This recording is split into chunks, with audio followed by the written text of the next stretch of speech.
Olá, aqui é o William Penteado do canal NutriSite e de início eu iria começar com uma pergunta: diabetes tem cura? E também com uma curiosidade: esse número relacionado à glicose, quando passa de 140, a pessoa chega a urinar açúcar ou glicose.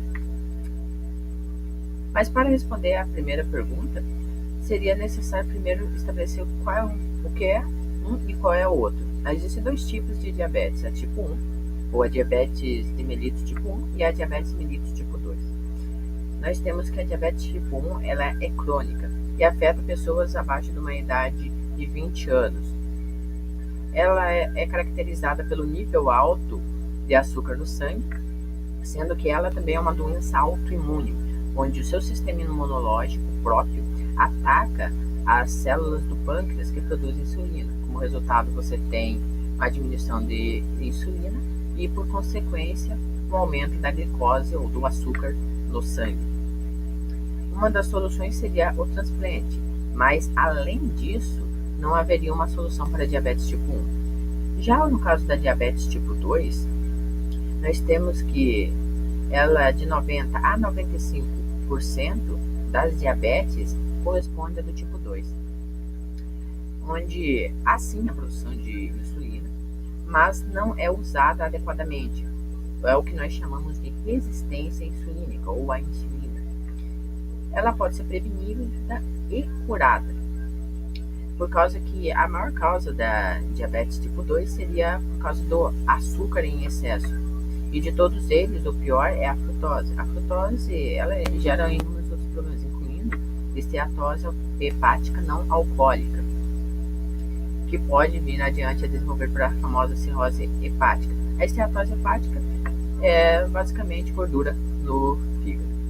De início, falando um pouco sobre os sintomas principais. A cicatrização lenta é o mais marcante, justamente porque os vasos sanguíneos eles acabam, por causa do excesso de açúcar, sendo obstruídos e não conseguem chegar até certas regiões.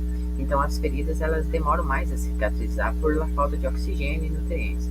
Já a dormência e o formigamento em periferias, como mãos e pés, são causados pela mesma coisa: a má circulação do sangue devido ao açúcar em excesso na corrente sanguínea. Já a fadiga, ela também é por consequência. Se você não tem o sangue com oxigênio e nutrientes chegando às diferentes partes do corpo, você vai ter as células mais cansadas, trabalhando com mais lentidão, com mais dificuldade, por isso do cansaço em geral. Já a visão turva, outra consequência, a perda de peso ou o ganho de peso pode acontecer na diabetes, tanto que a OMS criou um termo para definir isso, a diabesidade, que seria a obesidade com diabetes, ambas juntas. A micção frequente ou a urina, você vai várias vezes ao banheiro, enquanto que há uma fome extrema também nesses pacientes.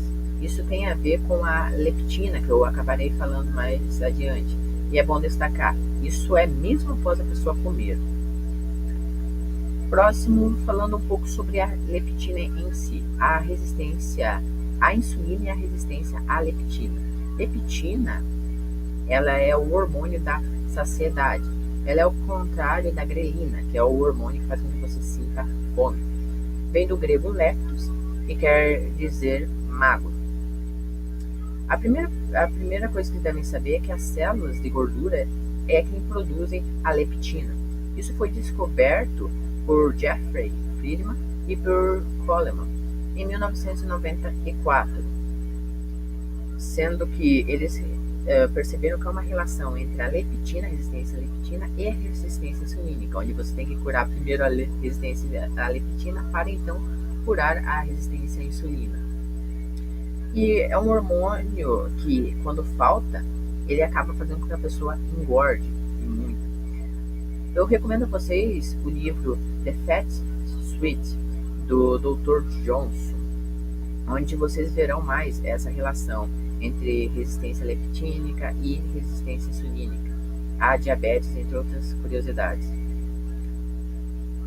Para começar, também falando um pouco sobre maneiras de você prevenir ou até mesmo reverter a diabetes.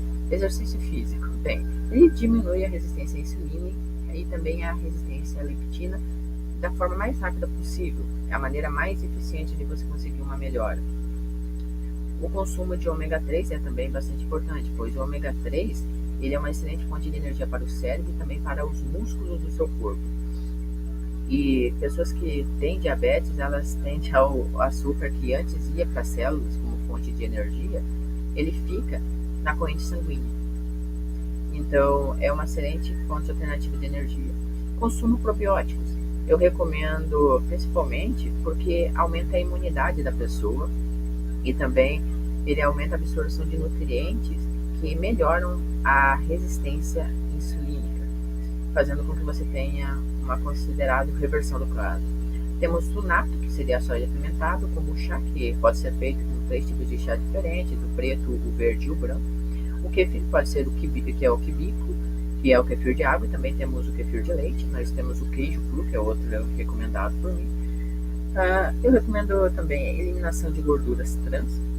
Isso não só eu, mas várias pesquisas, porque assim, eu deixarei um link bem interessante na descrição para este quinto slide, onde ainda se constata que há várias empresas que, por fazerem lobby, conseguiram autorização, que é o seguinte: se você tem nos seus produtos mais ou menos 0 de gramas de gordura trans, por exemplo, você pode 0,5 ou algo próximo disso, você pode dizer que é 0, você pode arredondar. Dessa forma dá a impressão que não tem, mas muitos produtos acabam tendo. Isso por causa de empresas ruins que praticaram lobby e acabaram conversando com certos governantes. Reduzir as carnes processadas, porque foi feita uma pesquisa na Harvard School, onde constatou que há um aumento de risco de 42% de doenças cardíacas e 19% de diabetes tipo 2 em pacientes que estavam ingerindo carnes processadas. O ideal são as não processadas ou de origem orgânica. Recomendo também a eliminação de grãos e açúcares, e assim todos, incluindo os grãos saudáveis, até que você tenha uma melhora do seu quadro. Sobretudo o xarope de milho, que é um que apresenta uma grande quantidade de frutose e é presente em praticamente todos os alimentos, pois ele é barato, principalmente em pães também. Nós temos também que você, em geral, deve reduzir os carboidratos, porque no final das contas todos eles viram glicose no seu organismo. E após tudo isso, eu acho importante destacar algumas coisas. Assim, em geral, exercícios físicos melhoram todos os tipos de quadros das pessoas, justamente porque você estimula o seu corpo a trabalhar mais, melhora a circulação sanguínea, levando os nutrientes que você necessita para as diferentes regiões do seu corpo. O exercício faz com que vocês tenham mais disposição, evita a depressão, entre outros problemas, e incluindo melhora a diabetes. Então, você pode reverter esse quadro. Há vários casos onde 100% a pessoa conseguiu reverter plenamente, ela ficou curada. Mas para isso, o que eu mais recomendo é a low carb, que seria uma dieta baixa em carboidratos, pois o carboidrato a longo prazo, ou no frigir dos ovos, sempre tende a virar glicose. E glicose sempre tende a estimular a produção em exagero de insulina, sobretudo estimulando assim diabetes tipo 2. Você acaba sobrecarregando o seu pâncreas, ele literalmente fica cansado de trabalhar, então ele acaba parando. E essa é a principal causa da diabetes tipo 2. E outra recomendação que eu faço a vocês é em relação à parte de nutrir-se. Uma boa nutrição pode prevenir qualquer doença praticamente, ou no mínimo amenizar. Por mais grave que ela seja, você pode ter benefícios se você souber o que comer, a quantidade de comer.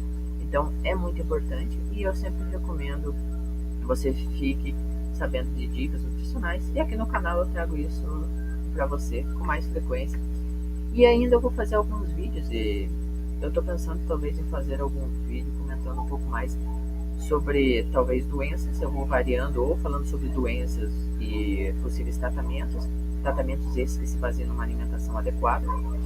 E também eu busco fazer vídeos que foquem, além da nutrição, de variar para que esse alimento serve, para que você pode usar, como ele pode te beneficiar, como isso pode melhorar a sua saúde, como pode melhorar a sua produtividade no seu trabalho, na sua fase em empresa. Muito obrigado.